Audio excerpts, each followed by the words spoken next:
Hello! This tutorial will explain the employee reimbursement process for non-travel related reimbursements. An employee would need reimbursement for expenditures incurred for county business purposes while not in a travel status. Travel status meaning while on approved travel for King County. A common example of employee reimbursement would be if an employee made an authorized purchase of mandatory personal safety equipment, like boots, and needed to be reimbursed. An important rule to remember is that pre-authorization is required for reimbursement of purchases valued at $50 or more for refreshments or $100 or more for all other purchases. Pre-authorization is documented in the form of an authorization memo. The process for requesting reimbursement begins with the administrator or coordinator collecting all the supporting documentation from the employee who made the purchase. Be sure to have all original receipts and a director's memo if the expenditures are valued over $100. Note that an authorization memo is also required if the original receipts are not available. The coordinator will scan all the receipts, the authorization memo, and any other supporting documentation, such as a copy of the contract if a purchase was made on contract. A tip to remember is to be sure to scan all documentation facing the same direction.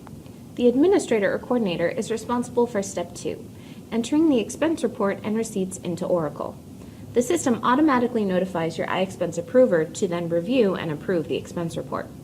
Remember to adjust your preferences in Oracle to receive automatic notifications when the expense report you entered is approved. If you need assistance setting your preferences, check out the Business Resource Center's online videos explaining this process. You can find a link to their resource videos on our Procurement and Payables Reimbursement webpage, as well as on the BRC intranet site. Step 3 is the electronic submission. Once the coordinator is notified the expense report was approved, they must forward the Oracle auto notification email to iexpense.ap@kingcounty.gov. Be sure to attach all the scanned documentation, including the receipts, and note that you should always keep the same email subject line that is sent from Oracle. In this sample email forwarded to accounts payable, you can see that the email was forwarded to the correct account, iexpense.ap@kingcounty.gov, that the sender correctly retained the original Oracle subject line, and that the necessary attachments are included. Step 4 concerns the record's retention. Remember, the agency coordinator or admin is responsible for retaining all original documents for the reimbursement. Since scanned copies are sent to AP, the agency is the official record keeper and will be responsible for all original records and therefore applying the 6-year retention period. If there is an audit, an auditor may want to come to your site to review the records, so these records will need to be accessible if requested. The final step is the employee reimbursement itself.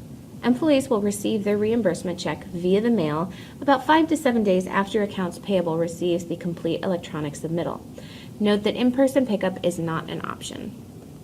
We hope this tutorial has been helpful.